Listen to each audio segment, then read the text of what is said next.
The next item that's been held was held by Supervisor Solis, item 16 and item 20, which are related. So we're going to hear both of them at the same time.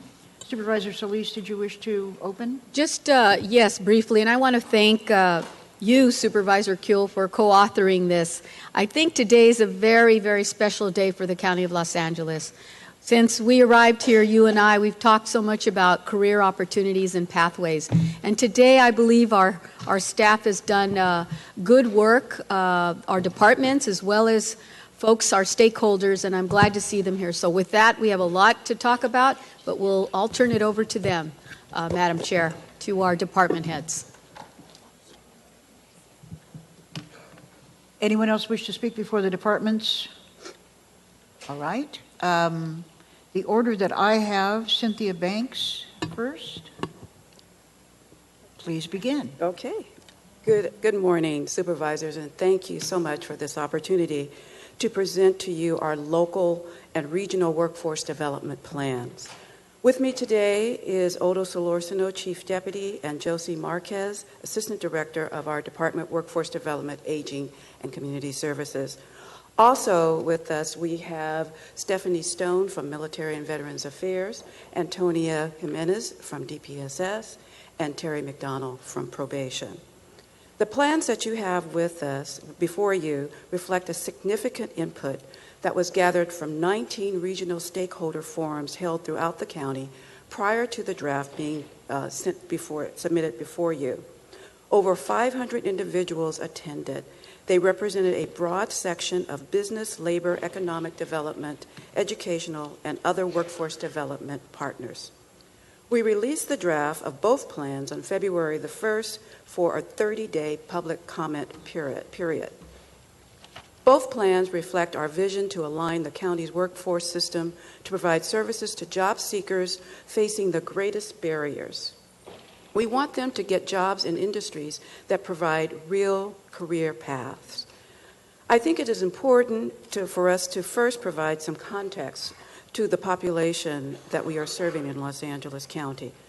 Roughly 25% of the population aged 25 years or older do not have a high school degree. This represents almost 1.7 million people within the county. Roughly 1.5 million speak limited English. Over 200,000 disconnected youth ages 16 to 24 are not in school and not working. Over 500,000 individuals in the region qualify for Prop 47 relief, and there are additional individuals exiting the criminal justice system that need to be served. Between 2015 and 2020, the data indicates that an estimated 750,000 jobs will be available in the county. This includes new jobs as well as replacement jobs as people retire. Our challenge is how we prepare individuals for the jobs that will be available in the region. Odo will discuss some of our strategies that are indicated in our plan. Good morning. In our engagement with businesses, we've learned that there are 4 areas that determine success in the workplace. The 4 are academic ability, occupation, social skills, and character. We believe that for our system to be successful, we must address these 4 areas. In terms of academic ability, we are referring to the ability to read and write and the ability to do basic math. Given the size of our population with less than high school education and limited English, we know there is a significant and even overwhelming need for basic skill education as well as English as a second language. The plan calls for us to work closely with adult schools and community colleges to coordinate this training. The plan also calls for us to provide more outreach to the community on the availability of these programs. The second area is occupation.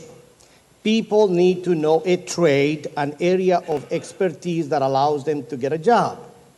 What we've done is to look at the industries that are growing in the county and provide livable, sustainable wages.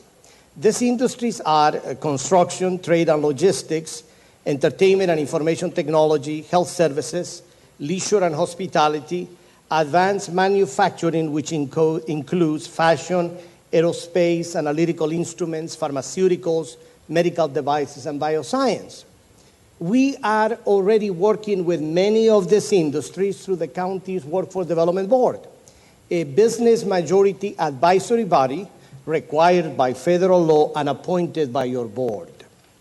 A key element of our plan is to develop career pathways in these industries. Career pathways begin with entry-level jobs that an individual with a high school education and a short-term certificate or on-the-job training can obtain in any of these industries. In construction, for example, entry-level jobs can be welders, cutters, helper technicians. These jobs typically pay mid-30s, but with additional training, they can advance to jobs as carpenters, electricians, or plumbers, earning close to $50,000 per year. To develop these career pathways, we are aligning our resources and partnering with higher education institutions in the county.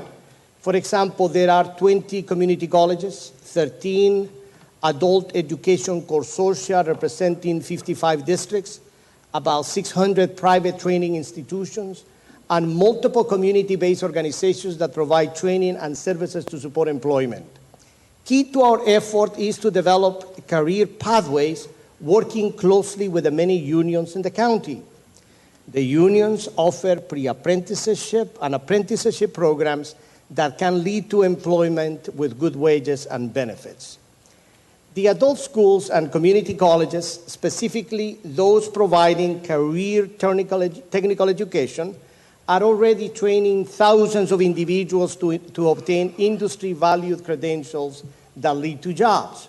For example, Hacienda La Puente Adult Education is doing training tied to industries ready to hire. One example is their auto mechanic program, where their students are hired by dealerships such as Honda and Toyota. Their appliance repair graduates move on to jobs with Whirlpool, LG, Samsung, and Sears. Without a doubt, people with industry credentials are more likely to be employed and earn higher wages. The other two key areas I mentioned initially are social skills and character traits, which include areas such as negotiation and communication skills, reliability, and a work ethic. These are skills that are foundational areas that are critical for all employees.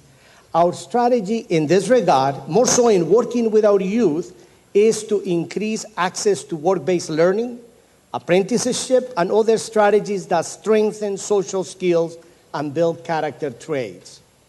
Before concluding my remarks, I would like to note that our strategies include the workforce development initiatives adopted by the board, such as local targeted worker hire and Proposition 47. Both initiatives task our department with leading and supporting efforts to serve various populations with barriers to employment. To do so, we are strengthening our network of America's Job Centers to provide comprehensive services to individuals with barriers to employment, including those exiting the criminal justice system and individuals on public assistance. I will turn it over to Josie to speak about additional steps we are taking to strengthen our workforce system.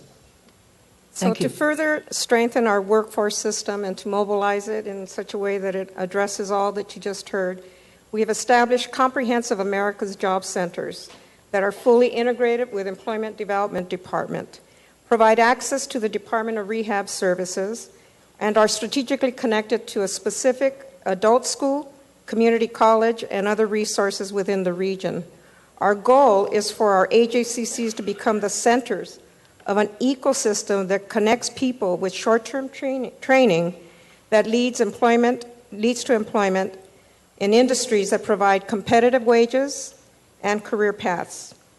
We are building partnerships with our sister county departments such as Probation, Department of Public Social Services, Military and Veterans Affairs to strategically align their workforce efforts with that of the America's Job Centers of California.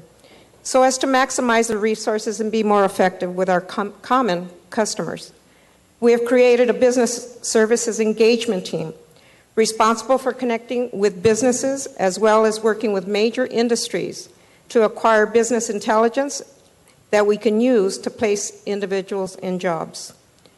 We are targeting key populations, most of which you've heard a little while ago, but veterans, reentry, emancipated youth, persons with disabilities, persons on public assistance, homeless, limited English profession, and others with barriers to employment.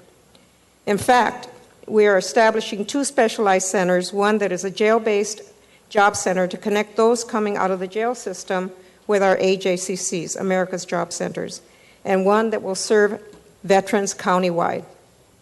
The draft plans that you have before you are due to the state on March 15 for their formal review. At that time, the state will have an opportunity to provide comment and will send it back to us for final draft. We will be coming back to your board in July to seek formal approval of these plans. The public still may have an opportunity to comment through our website through March 3rd of this year. In closing, the challenge we face in preparing a skilled workforce that meets the needs of industry is significant, and no one agency can tackle this problem alone.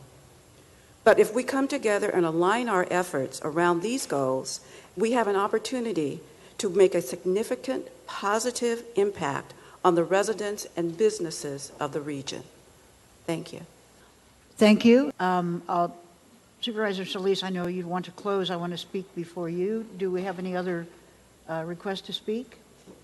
So let me say, I think this is a really important part of what we're kind of trying to put together for the county as an overall picture about how we can best help and do our job for people. We can house people who are homeless temporarily. We can even house them, as we would say, permanently. But in every case, it really rests on whether they can get the proper training and employment. We can raise the minimum wage, but unless we can get people trained and into jobs, they can't benefit from it. Fortunately, the federal government does seem to be interested in jobs, and we may be able to get some help there.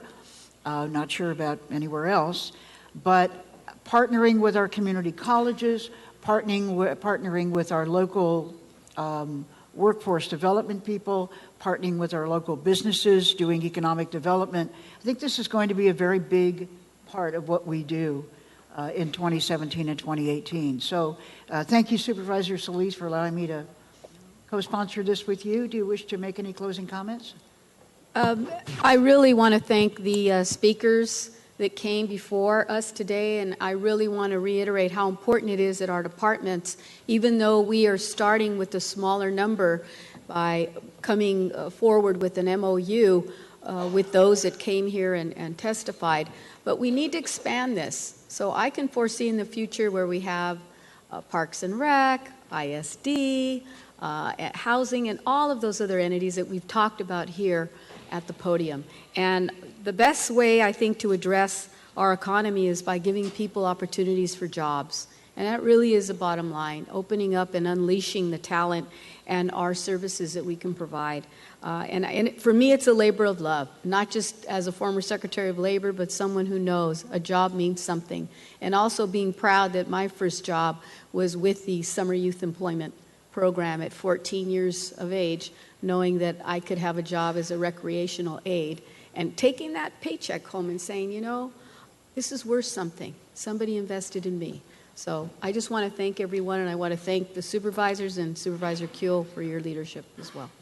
It's interesting, too, you know, we have over 100,000 people that work for the county, and I was told that probably 30% of them will be retiring in the next couple of years. So that's a real opportunity as well for us to look to training and employment for our clients in terms of working to help other clients. So I have a motion by Supervisor Solis on item 16, and second by Supervisor Barger. Any objection to a unanimous vote? Seeing none, item 16 is adopted.